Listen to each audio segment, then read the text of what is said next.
Peuple rassemblé, ton église en fête. Au cœur des Cévennes, la petite chapelle Saint-Roch accueille une étrange procession. Nous avançons vers toi dans la joie. Voici donc le moment de venir la graine d'oignon qui donnera son fruit en son temps. Qui nous pardonne nos péchés. C'est sur les épaules du père Fabio, arrivé de Colombie, que repose le destin du trésor de la région. On va se lever, s'il vous plaît. Aujourd'hui, la culture d'oignon continue à faire vivre beaucoup de familles dans cette région. Elle demeure aussi une nourriture de qualité. Imprègne cette graine d'oignon de ta bénédiction. Au nom du Père, au nom du Fils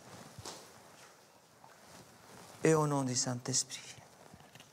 Amen. Parmi les fidèles, le producteur Richard Fesquet est venu offrir à ses graines ce coup de pouce divin. Mais la semence, c'est toujours précieux, ouais, celle-là encore plus. C'est un peu la récolte qui vient et puis voilà, quelque part après le chiffre d'affaires de mon exploitation. Et voilà, bon, c'est difficile de parler d'argent, mais bon, c'est ce qui nous fait vivre aussi. Hein, voilà. L'oignon doux est cultivé depuis des siècles dans les Cévennes. Dans cette région escarpée, les agriculteurs le font pousser sur des terrasses à flanc de montagne. Fin janvier, la plantation des premières graines est toujours un moment solennel.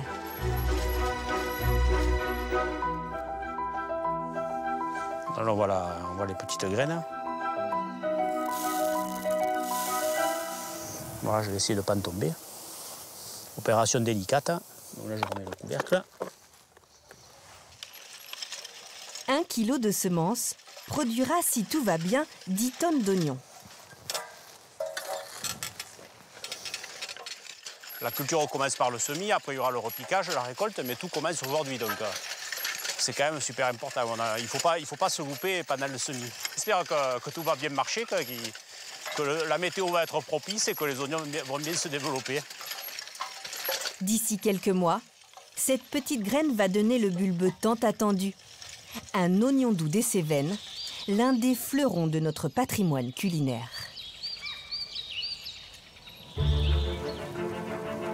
À première vue, l'oignon n'est pas très sexy, avec ses poils au menton et sa personnalité passe-partout. Pourtant, on le trouve depuis toujours aux 4 coins de la planète. Un monde sans oignons serait un monde sans saveur.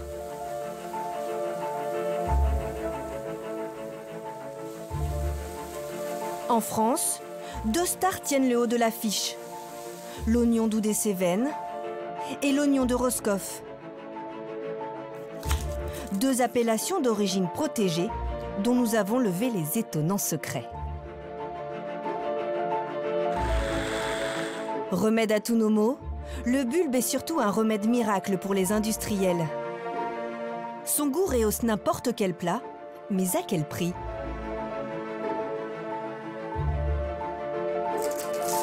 Le déshabiller nous fait pleurer. Mais est-ce pour les bonnes raisons? Des États-Unis à la Pologne, l'oignon réserve bien des surprises. Alors, simple condiment ou star de la gastronomie, que cache-t-il sous ces nombreuses couches? Découvrez pourquoi l'oignon fait la force.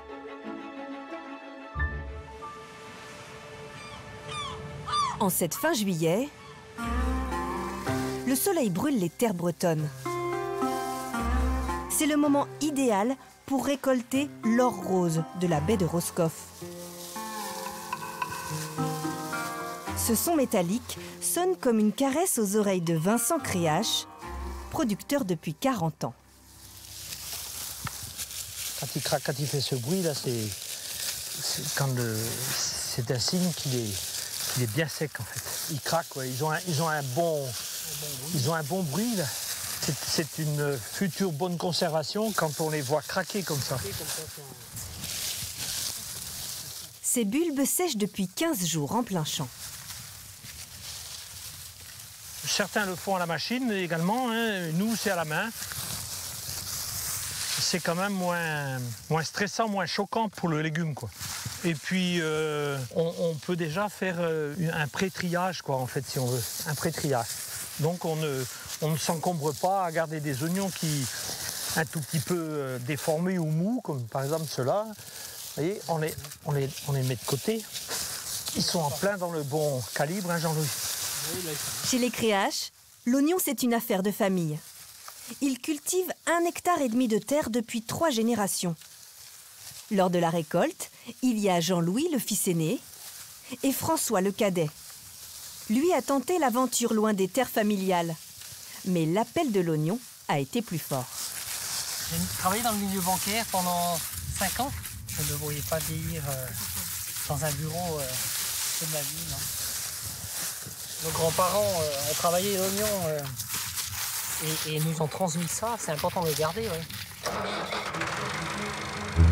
L'oignon de Roscoff est protégé depuis 2013 par une AOP. Une reconnaissance pour ce bulbe dont l'histoire remonte à plus de 300 ans. La première graine aurait été amenée par un moine capucin de retour du Portugal. Elle s'est tout de suite plu sur cette portion de littoral, surnommée la ceinture dorée. La proximité de la mer fait qu'on a un climat. Le matin, il peut y avoir de la pluie. À midi, on peut avoir un autre type de temps. Et le soir, on peut avoir du soleil. On n'a pas de longue période en fait, de sécheresse, ni de longue période de pluie.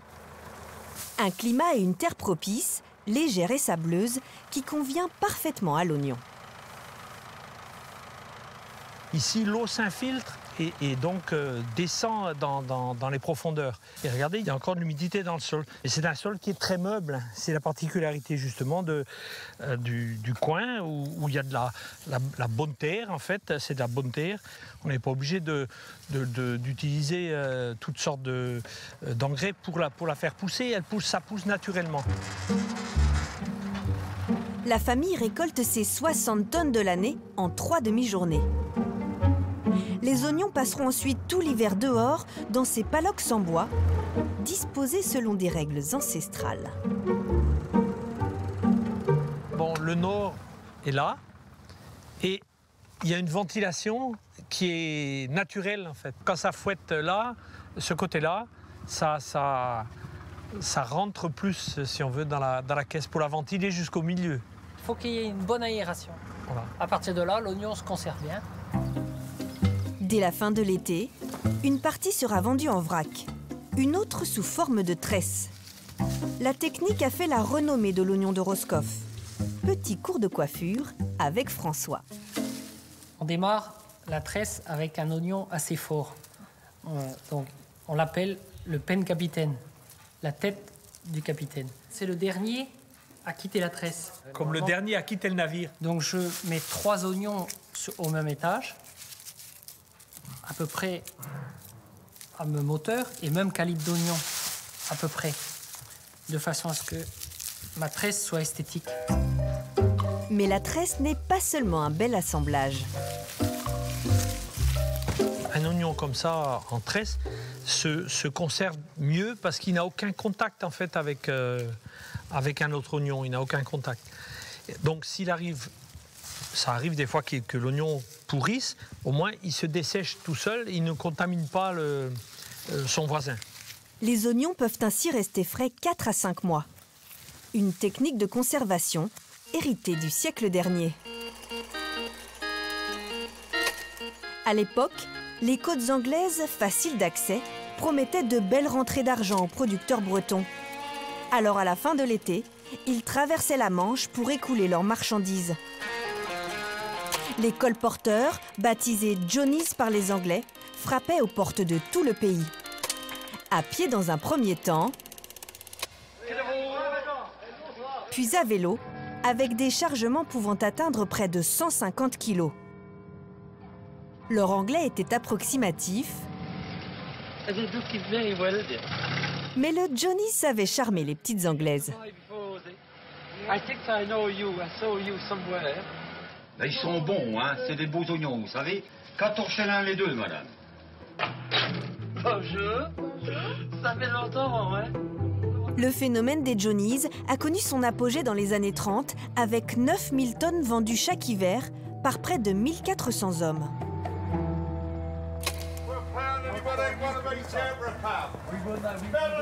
Aujourd'hui, seule une poignée d'irréductibles perpétue la tradition. Voilà, and I've got 2 for you. Merci, thank you very much. Bye bye, thank you. Voilà, ça fera 7, please. Merci beaucoup, thank you, 7. Pascal est petit-fils de Johnnies. Sur ce marché du centre de l'Angleterre, On dirait une œuvre d'art. son histoire lui assure un joli succès. C'est mon grand-père. Alors, il y a tous les passeports quand il traversait. Vous l'avez fait aussi? Non. Non, vous n'êtes pas assez vieux. Ah non, j'ai fait une fois seulement. Et quand j'ai vu tous les oignons qui tombaient par terre, j'ai vite arrêté. Alors, j'ai jamais fait en vélo. J'ai fait du porte-à-porte à pied, par contre. Bonjour, hello. Vous voulez des oignons? Si Pascal a abandonné le vélo, il a gardé le coup de main. J'adore la manière dont il les tresse. Vous n'avez pas d'oignons en Angleterre? Ah si, bien sûr. Mais ceux-là ont l'air plus authentiques. Oui, c'est vrai. Sa particularité, c'est qu'il est doux, il est rosé à l'intérieur. Quand on ouvre un petit peu ici, on voit sa couleur. Pourquoi on l'appelle le rosé de Roscoff? Parce qu'il a cette couleur-là. Il caramélise aussi assez bien. Il est fondant. C'est un oignon fondant en cuisine. Après, ça donne une haleine un peu forte, mais non, c'est bon. Moi, j'aime bien. Pascal sait trouver les mots pour assurer la promotion de la perle de Roscoff outre-Manche. Mais pour bien le cuisiner, il faut revenir sur ses terres natales.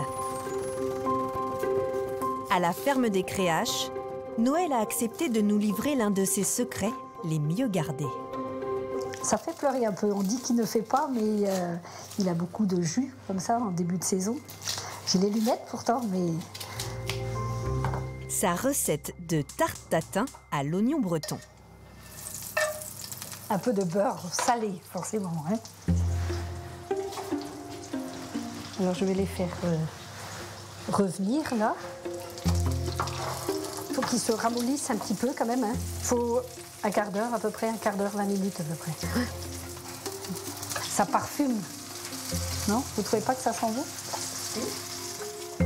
Noël est intraitable sur le dressage.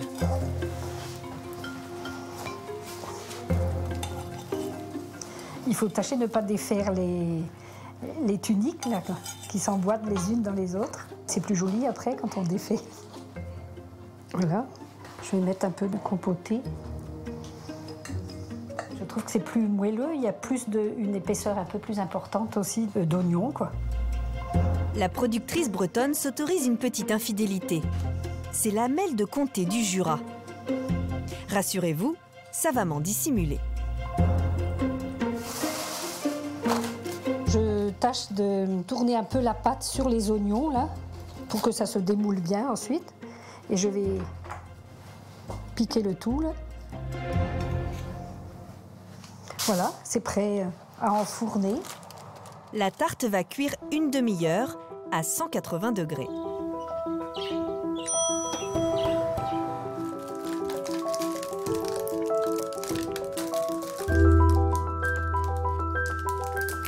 Et voilà, les beaux oignons. Juste le temps pour le reste de la famille de rentrer des champs. Ça a l'air bon. Ouais, c'est beau. Et ça sent bon même. Donc finalement, on a été dans l'oignon toute la journée, mais on ne se lasse pas. Bon, on n'a pas besoin de ça pour se rassembler, mais c'est un peu le ciment familial, on va dire. Et un terroir qu'ils défendent mordicus. Si ça avait été un autre oignon que le nôtre, la pâte aurait été sèche, tandis que là, la pâte n'est pas sèche. Elle est bien... Vous ne seriez pas un peu chauvin? Non, je suis pas chauvin. Je pense que je suis pas chauvin. Hein. Non, je suis réaliste. Je suis réaliste.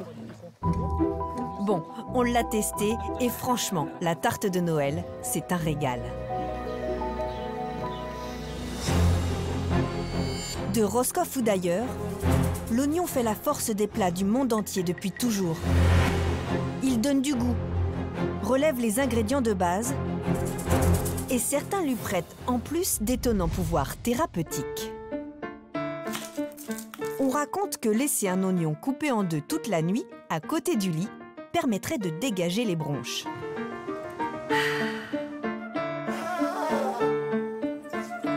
Pour lutter contre le rhume, rien de tel qu'un bon sirop d'oignon avec du miel.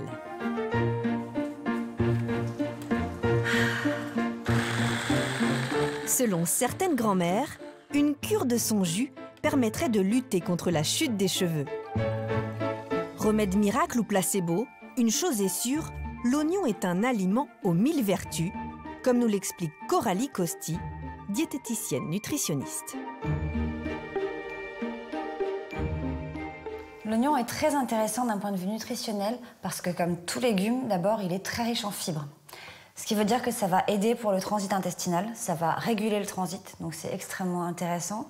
Ça va aussi ralentir l'absorption des graisses, ce qui en fait un allié diététique intéressant aussi. Un allié minceur donc, mais pas seulement. Consommé cru, le bulbe est source de vitamines, de minéraux, d'oligo-éléments et de puissants antioxydants. Ce sont plusieurs composés qui vont avoir des vertus, qui vont lutter contre le vieillissement cellulaire. Pour les gens qui vont avoir des maladies cardiovasculaires, des problèmes artériels, le fait de consommer de l'oignon, ça va être intéressant. Seul bémol, l'oignon est un aliment qui fermente. La parade, le consommer cuit. Il est alors bien plus facile à digérer. Avec tous ces bienfaits, on aurait tort de s'en priver. D'ailleurs, en France, nous sommes de gros mangeurs d'oignons. En moyenne, 2 kilos par personne et par an. Principalement du tout venant comme celui-ci. Il est produit en partie dans les grandes plaines de la Beauce, au centre de la France. La ferme de Bertrand Lemaire produit 20 000 tonnes d'oignons par an, 300 fois plus que le producteur de Roscoff. Alors ici, pas question de les récolter à la main.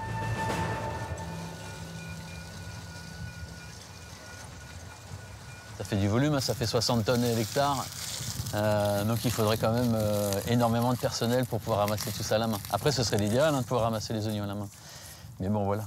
L'oignon, aujourd'hui, c'est quand même un produit de grosse cavalerie, nous on appelle ça. C'est vendu quand même pas très cher. Donc il faut faire attention aux charges, quoi. Bertrand a repris la ferme de ses parents il y a 30 ans. Avec ses 2 frères et 2 cousins, ils ont transformé la petite entreprise familiale en super exploitation de 900 hectares. Ils fournissent 6% du marché français. Une production destinée aux grossistes, mais aussi aux grandes surfaces. Des clients exigeants. Donc il nous demande déjà un oignon qui soit sain, propre, coloré, pas qu'il soit trop dénudé, donc il ait quand même encore sa peau, qu'il soit pas non plus plein de barbe, voilà, et qu'il soit équeuté suffisamment court pour pas que ça fasse moche dans le filet. Voilà. Et ça c'est plutôt une première gamme en oignon, quoi. Alors, 1 kilo comme ça, c'est vendu autour de 40 centimes. Et pour quelques centimes de plus, on est sur un oignon un peu plus haut de gamme avec une étiquette un peu plus belle en présentation. On décore un peu le produit, etc. Et plus on décore, plus on vend cher. C'est le même oignon, mais on change l'emballage. Et pour encore quelques centimes de plus, Bertrand propose des oignons bio. Ils représentent 25% de sa production, mais 50% de son chiffre d'affaires. Ça part à Lidl Les Arcs. On est sur la référence 500 grammes bio, oignon jaune. C'est vendu quand même, c'est bien vendu. 2-3 fois plus cher que le conventionnel, ouais, c'est vendu 3 fois plus cher que le conventionnel.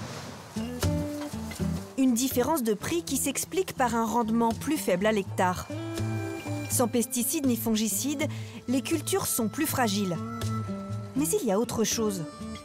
Bien qu'on le trouve toute l'année dans nos rayons, l'oignon ne se récolte qu'une fois par an, en été.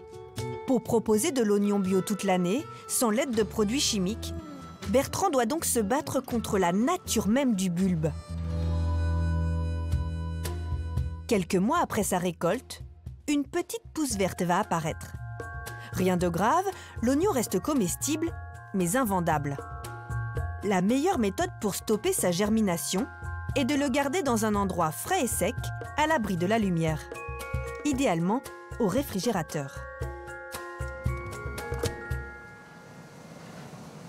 À grande échelle, cela donne ce hangar où Bertrand stocke ses oignons bio.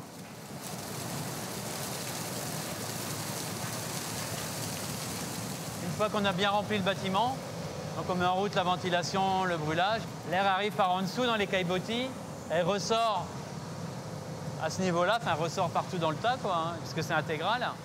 Donc l'air est évacué au-dessus du tas, elle est évacuée dehors. Une fois, pendant 15 jours, 3 semaines, on a fait ce système-là de séchage. L'oignon est bien sec, machin truc. On allume les frigos et on descend en température le produit jusqu'à temps qu'il soit à 0,2, 0,3 degrés. Et là, normalement, si on a bien rempli toutes ces conditions, on peut emmener le produit jusqu'à fin mai. Il faudra alors attendre l'été d'après pour retrouver de l'oignon bio français sur nos étals. Si les oignons conventionnels, eux, s'y trouvent toute l'année, c'est grâce à un petit coup de pouce chimique.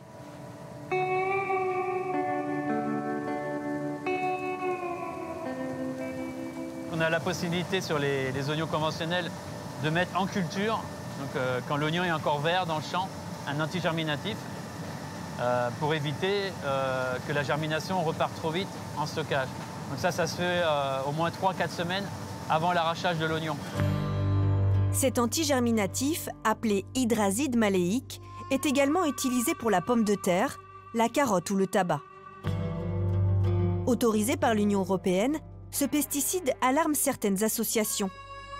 À trop forte dose, il existerait des risques pour notre santé et l'environnement. Régulièrement, Bertrand analyse ses oignons pour quantifier les résidus de pesticides. Si jamais on a dépassé la limite de résidus qui est autorisée à la commercialisation, on met le produit en attente. Au fur et à mesure du temps, la molécule, l'hydrazine maléique, se désagrège dans l'oignon et redevient à un niveau suffisamment acceptable pour le conditionner et le mettre en marché. Nous avons fait analyser des oignons pris au hasard de nationalités différentes. Nous n'avons retrouvé aucun résidu au-dessus des normes européennes. Les producteurs semblent jouer le jeu. Mais ils sont soumis à une autre loi, celle du marché. On est capable aussi de produire sans mettre ce genre de produit. Donc ça nous enseigne, ça nous remet en question, ça nous interroge. Après, en conventionnel, on a quand même encore une catégorie entre guillemets de clients qui veulent un prix où on ne peut pas s'interdire tout, quoi. Voilà. Dans l'oignon comme ailleurs, entre bio ou pas cher, il faut encore choisir. Pour satisfaire un maximum de consommateurs, Bertrand ne met pas tous ses oignons dans le même panier. Il cultive une vingtaine de variétés, toutes mises au point par ceux qui contrôlent la majeure partie de ce que nous mangeons, les semenciers. Le catalogue de Yannick Chevret et Lucie Conneau propose 85 variétés d'oignons. En jaune, on va avoir tout ce qui va être jet set, qui va arriver vers le 10-15 juillet.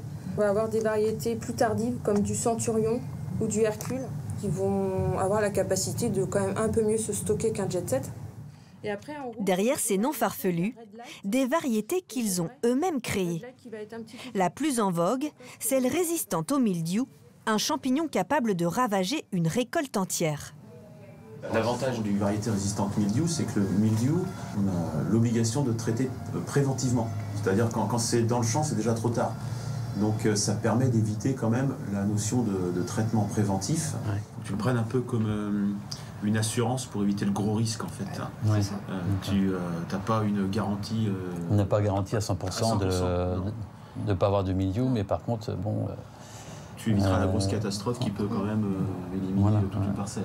Ce genre de variétés résistantes, c'est des variétés qui nous intéressent parce que automatiquement, on va quand même être amené à beaucoup moins traiter. On fait quand même une grosse partie de culture biologique chez nous, donc automatiquement, on se retourne sur des variétés comme celle-ci. Enfin, ces variétés-là, c'est quand même 25 ans de recherche, 25 ans de sélection avant d'avoir été capable de mettre le gène de résistance mildiou dans la variété. L'expression est trompeuse. Tous ces oignons ne sont pas à proprement parler des OGM. Ils sont issus de croisements naturels, bien que contrôlés par l'homme. Petit cours sur la sexualité du bulbe. Dans la nature, si on le laisse pousser, un oignon va produire une fleur avec à l'intérieur des graines. Comme chez nous, chaque bulbe a ses qualités et ses défauts. Pour créer une graine de champignon, il suffit de planter un oignon qui possède naturellement le gène de la résistance à la maladie, à côté d'un bel oignon bien gros mais fragile. Il n'y a ensuite plus qu'à espérer le coup de foudre et répéter l'opération sur plusieurs générations, jusqu'à obtenir l'oignon parfait, bien gros et bien résistant aux maladies.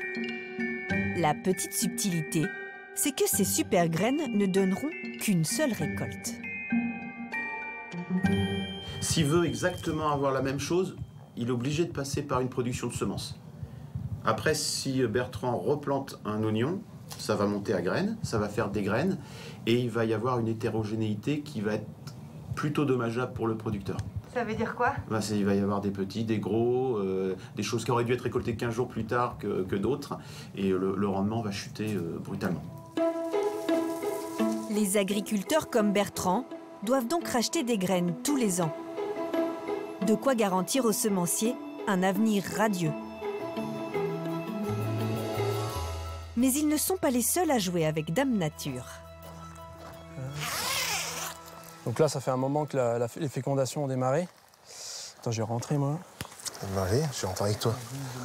Près de Dijon, Jean-Xavier Lévesque ne cherche pas à créer un gros oignon résistant. Le premier croisement... Son super oignon à lui a d'autres caractéristiques.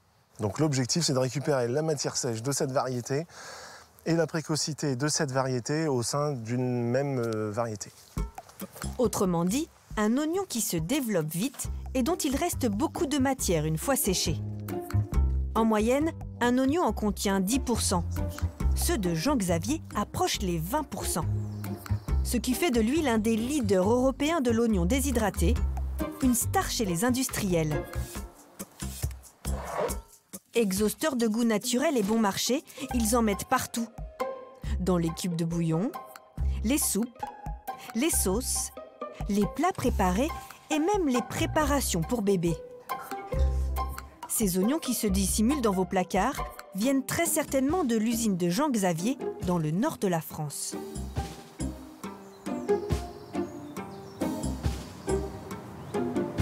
Voilà, les oignons ont été arrachés il y a 2 ou 3 jours. Donc voilà, un camion de 30 tonnes. Plus de 500 tonnes sont livrées ici tous les jours. Après un bon bain, ils sont tranchés, puis séchés dans cet énorme four. Les oignons vont passer entre 5 et 8 heures dans ces fours de façon à être déshydratés à des températures qui vont varier de 40 à 100 degrés. Le process est assez long, de façon à déshydrater les oignons tout doucement afin de ne pas perdre les qualités organoleptiques de l'oignon. Autrement dit, le goût et l'odeur. Donc voilà l'oignon tel qu'on l'obtient après quelques heures de déshydratation dans les fours. Un vrai goût d'oignon bien fort. Donc c'est exactement ce qu'on attend, c'est très bien. Mais c'est loin d'être fini. Les lamelles d'oignon vont passer dans cette machine de tri, dernier cri, dont Jean-Xavier n'est pas peu fier. C'est ici que ça se passe en fait. Donc avec des milliers d'expulsions par minute, avec des petites pulses d'air, on arrive à retirer le petit morceau qui est noir, le petit morceau qui est marron, le morceau de racine ou le morceau de feuille. On pense comme ça de travailler un vulgaire oignon qui vient des champs, mais derrière il y a quand même de la technologie. Cette machine trie l'oignon à la demande du client. On va éjecter de façon à séparer d'un côté le beau produit qui va être vendu au client en l'état et de l'autre côté des morceaux de racines, des morceaux de feuilles, etc. Donc le produit fini, en lanière comme on le dit, des morceaux comme ça vont finir ou bien dans des soupes déshydratées ou dans des plats cuisinés. Qu'est-ce que vous en faites de ça? Ça va être broyé pour en faire de la poudre, qui va avoir une saveur tout à fait différente et qui va aller dans des plats cuisinés bien spécifiques. En bon industriel, Jean-Xavier ne gâche rien. De la lamelle haut de gamme à la poudre premier prix, il inonde le marché de l'agroalimentaire en France et à l'étranger. Là, on a des produits qui vont partir en Grande-Bretagne, des produits qui vont partir en Allemagne. Là, on a toute une série de palettes qui sont prêtes à partir pour la Nouvelle-Zélande. Là, on a trois palettes qui vont partir à Singapour. L'oignon déshydraté, une trouvaille pour les cuisiniers. Il leur offre presque tous les bénéfices du condiment sans avoir à verser aucune larme. Car l'oignon a ce vilain défaut, il nous fait pleurer. En terre, le bulbe capte le soufre présent dans le sol et le stocke à l'intérieur de ses cellules. Une fois coupé, le soufre se libère et se mélange à une autre substance présente dans l'oignon, la linase. Leur rencontre crée un gaz irritant. Lorsqu'il entre en contact avec du liquide, celui présent dans nos yeux par exemple, il se transforme en acide sulfurique. C'est la crise de larmes. Et si un jour, l'oignon se débarrassait de cette mauvaise habitude? Aux États-Unis, des chercheurs auraient réalisé cette prouesse.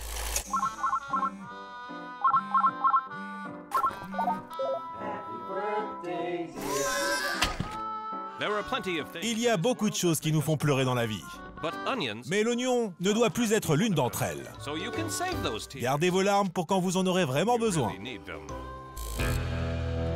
Ce super oignon a un petit nom, le Sunyon, l'oignon du soleil. Une marque déposée par le semencier qui l'a mise au point il y a 5 ans. Il est cultivé à perte de vue sur la côte ouest des États-Unis, dans ses champs circulaires. Pour nous en parler, la firme nous a envoyé ses 2 meilleurs émissaires. Michael Stroh, responsable qualité, et Travis Whitney, directeur commercial. Hey, salut, comment ça va? C'est cool de te voir. Soyez les bienvenus. Rendez-vous est pris sur les terres de Terrine Hartley. Allez, on va s'assurer que personne ne pleure. Il est l'un des rares producteurs autorisés à cultiver ces oignons du futur aux États-Unis. Et le moins que l'on puisse dire, c'est que tous les 3 donnent de leur personne pour en vanter les qualités. C'est beau à l'intérieur. Le mieux, c'est d'en couper un bout. Et là, pour faire le test ultime, on presse jusqu'à ce qu'il y ait du jus. Et vous l'approchez très près de vos yeux. Là, vous voyez, je ne pleure pas. L'autre truc génial, c'est quand on le mange cru. Il a un goût doux, croquant. C'est pas une pomme, c'est un Sunyon.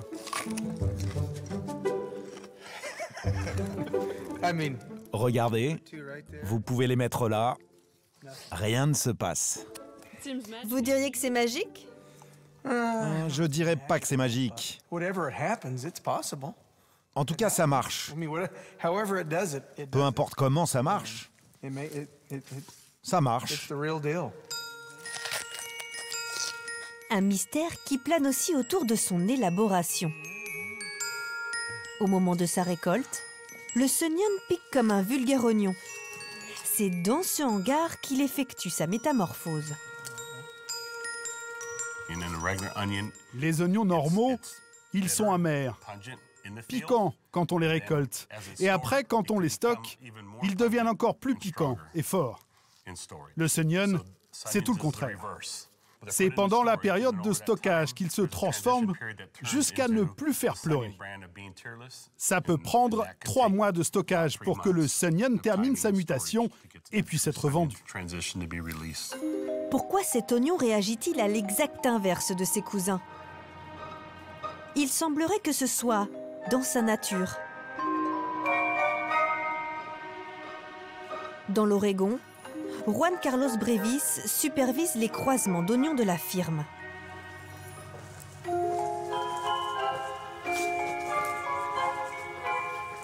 Comment ça avance la plantation? Il nous l'assure, cette variété n'a rien d'un OGM. Le Sunyon serait le fruit d'un croisement forcé, certes, mais surtout un merveilleux coup du hasard. Au départ, l'idée était de créer un oignon qui se conserve longtemps, tout en étant doux et sucré. Et pendant ce processus de sélection, on a découvert que cet oignon n'était pas seulement doux, mais qu'il ne faisait pas pleurer. L'hypothèse qu'on peut faire, c'est que quand on sélectionne sur 10 générations des oignons avec un taux toujours plus faible de piquant, on réduit la concentration des composés qui provoquent les larmes. Mais c'est une hypothèse difficile à confirmer parce que la plupart de ces composés sont instables.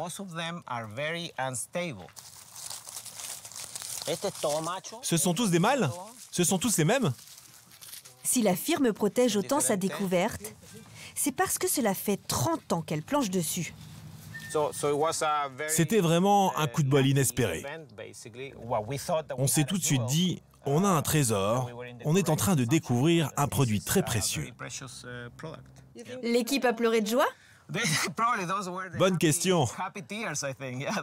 Oui, il y en a sûrement qui ont dû pleurer de joie. Pour le moment, cet oignon est seulement commercialisé aux États-Unis et au Canada. Se vendrait-il chez nous? Bonjour, vous allez bien, madame? Nous sommes allés sonder les papilles françaises sur ce marché parisien. Allez, on va goûter. Oula, c'est quoi? C'est du fenouil?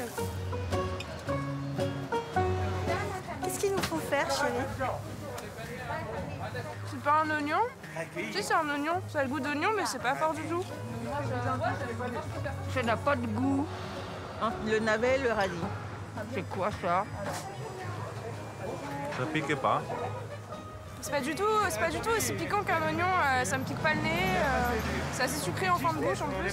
C'est pas mal. Ah, moi, j'aime bien quand ça pique. Ouais, bien parfumé, sucré, agréable en bouche. Ouais. Croquant, fondant, un peu sucré, pas trop. Comment je pourrais dire?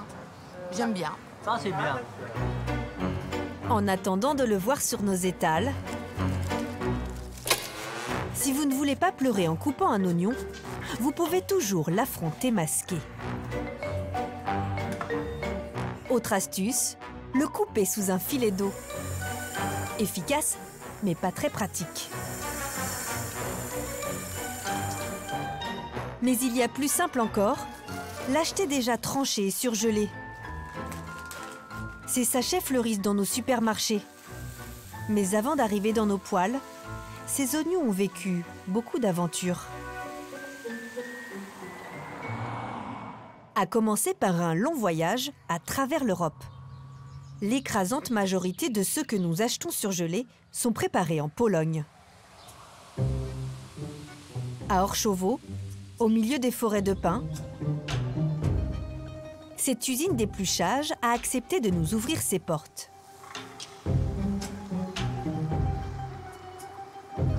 À sa tête, Grant Sakian, 30 ans. Bonjour, tout se passe bien? Le jeune chef d'entreprise hollandais s'est installé ici il y a 9 ans.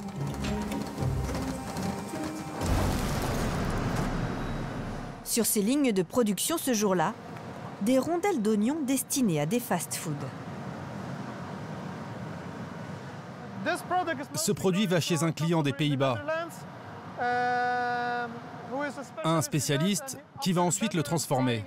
Il va le paner, le frire et le surgeler. Et après, ça va partir dans le monde entier. Au Japon, aux États-Unis, en France, au Royaume-Uni, vraiment partout. En ce moment, vous pouvez le trouver chez KFC ou Burger King ou d'autres fast-food en France. Grant pèle principalement de l'oignon polonais, mais il lui arrive de traiter des bulbes de Hollande, de Belgique, d'Allemagne ou d'Espagne. Leur déshabillage commence dans cette machine qui enlève la première couche. Une étape qui jusqu'à présent se faisait à la main.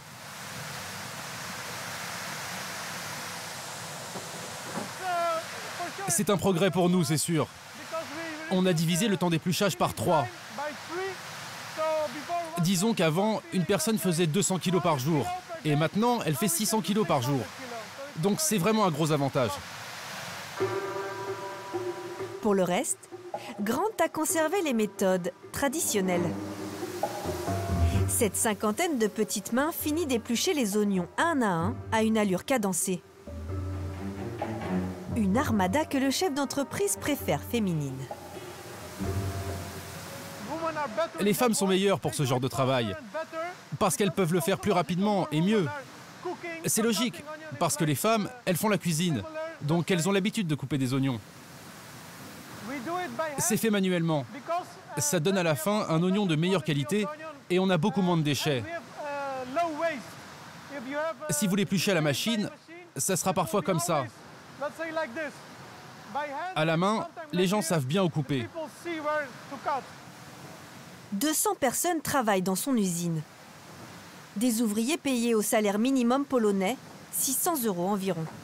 2 fois moins qu'en France. La main-d'œuvre n'est pas si chère et on a peu de déchets.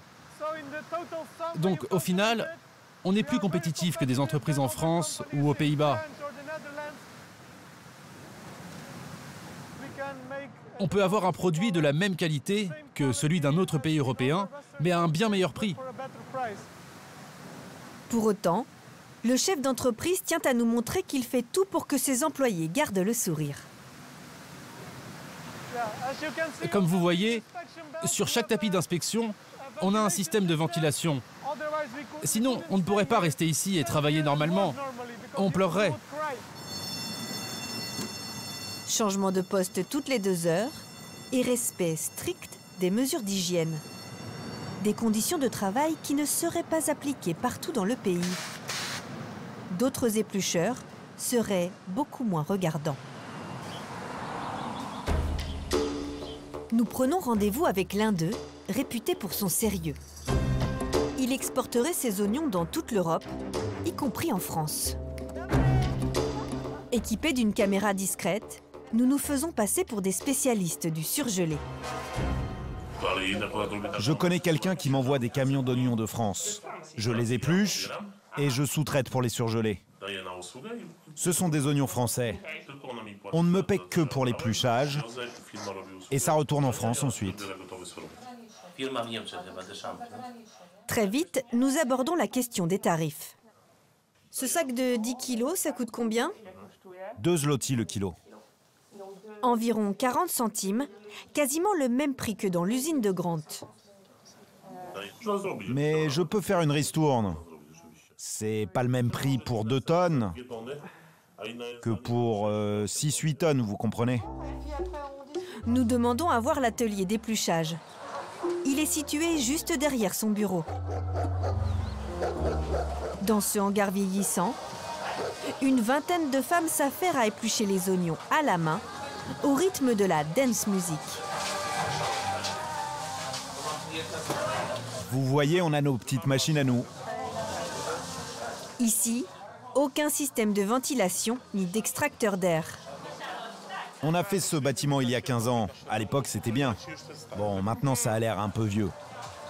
La plupart des employés ne portent pas de masque. Les gants aussi sont optionnels. Les réceptacles des oignons pelés ressemblent à des poubelles. Quant à la qualité des légumes... Ces oignons-là, ce sont des invendus de supermarché. Dans les magasins, ils ne peuvent vendre que ceux qui ont une belle peau, comme celui-là par exemple. Enfin, plus beau que cet oignon-là en fait, parce que lui, il n'est pas très beau. Ça, c'est un rebut. Et ben moi, je les achète pour les clients qui veulent du pas cher. Voilà. On s'adapte à tous les besoins. Ces oignons, principalement destinés à l'industrie, pourraient se retrouver dans nos plats préparés ou surgelés. L'idée fait froid dans le dos. La solution pour manger de l'oignon l'esprit léger est peut-être de ne consommer que le haut du panier, l'élite des bulbes, se protéger par une appellation d'origine. l'oignon doux des Cévennes, perle nacrée au goût sucré, fait des émules jusque sur les plus grandes tables de France. Comme celle du chef, Laurent André. J'ai un oignon, c'est l'oignon des Cévennes. C'est une histoire d'amour, une histoire de goût. Il est réputé, il est bon. Et il sublime une recette incontournable de notre gastronomie. On se la fait cette soupe à l'oignon? Pour préparer la soupe à l'oignon dans les règles de l'art, il faut d'abord une bonne dose de matière grasse.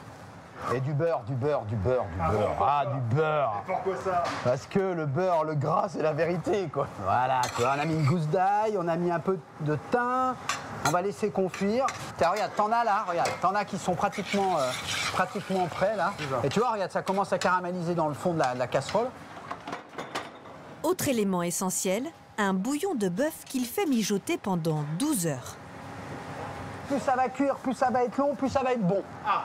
Voilà, et plus ça va avoir du goût. Si t'as un bon bouillon de bœuf comme ça, là, regarde, viens voir, regarde.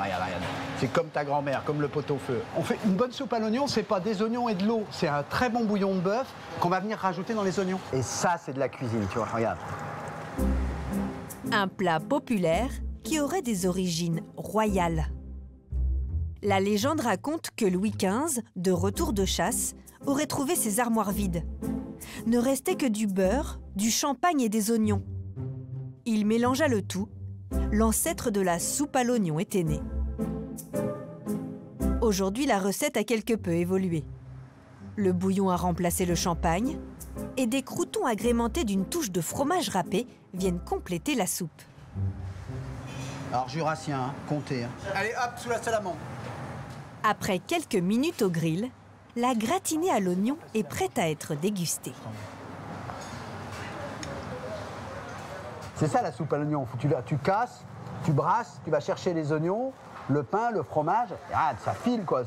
On se croirait presque en Savoie. Eh, j'ai le droit.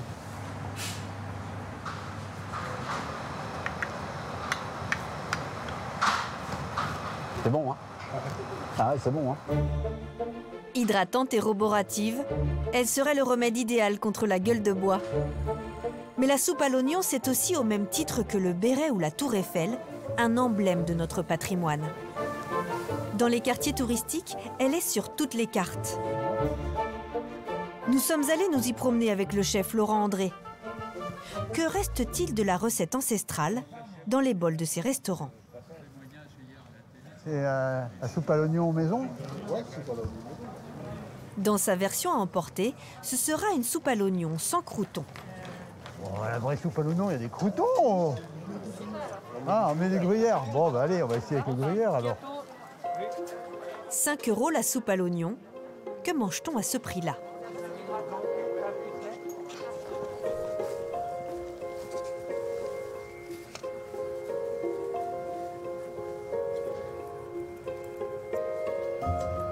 Ça sent un mauvais gras. Et en plus, je pense que c'est quelque chose qui a un peu traîné, tu vois. Qui a traîné dans cette soupière-là. Bon, je goûte. Soyons fous. Non, c'est pas bon. C'est pas de la soupe à l'oignon. C'est hyper épicé. En plus, t'as 3 oignons qui se battent, quoi. Regarde. On voit bien qu'il y a une couche de gras qui se colle, puis un mauvais gras parce qu'il prend le bol, il prend partout, même sur la cuillère, vous voyez.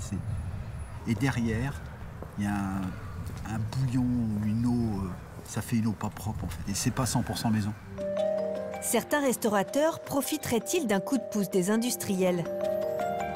Nous nous rendons avec Laurent dans le ventre de Paris, à Rungis, dans ce supermarché réservé aux professionnels. Au détour du rayon épicerie... Et voilà, on a trouvé une grosse boîte de soupe à l'oignon prête à l'emploi. On a trouvé de la soupe. La composition est bien éloignée de la recette du chef. 51% d'oignons, et il y a surtout de l'amidon modifié de maïs et de l'amidon de pommes de terre. Arôme, huile de maïs, maltodextrine, sucre, extrait de levure, colorant E, 150C, poivre. Là, il y a quand même du monde hein, dans le paquet. Là. Comment ça va? Vous allez bien? Qui c'est qui achète ça? Je peux quand même pas dire que c'est des restaurateurs. Ouais. Ça serait vexant. Ça serait vexant. C'est pourtant le cas. Bah oui, c'est le cas. Tout ce que vous avez là, c'est eux qui l'achètent. C'est pour les professionnels. Ouais. Puisque le produit est encore dans nos rayons, c'est qu'il y a encore des clients pour l'acheter. J'aurais tendance à penser qu'il s'agit de restaurants assez simples et qui, pour se simplifier un peu la vie, vont utiliser ce produit. Ou alors qu'achètent ça en base et qu'ils viennent ajouter des oignons. Oui, alors ça c'est possible. Ça c'est possible. La restauration est un secteur difficile à réglementer. Le fait maison est encore une question de point de vue. Celui de Laurent est sans équivoque. Comment ça se fait qu'on ait le droit d'ouvrir des restaurants pour faire ça? Parce que vous savez le faire, ça. À quoi il sert mon métier, moi? Moi, j'ai appris à faire des choses, à cuire un oignon. Là, vous prenez ça, vous mettez de l'eau et vous avez de la soupe à l'oignon. C'est comme ça qu'on va respecter les clients qui viennent dans nos restaurants? 35 ans derrière les fourneaux n'ont pas changé le chef. Selon lui, faire de la grande cuisine, c'est soigner même les petits ingrédients. Dans les assiettes des grands restaurants ou au centre de la table familiale, le bulbe, le vrai, raconte toujours une histoire de goût et de terroir. Il y a fort à parier que les gastronomes vont encore se mêler longtemps de nos oignons.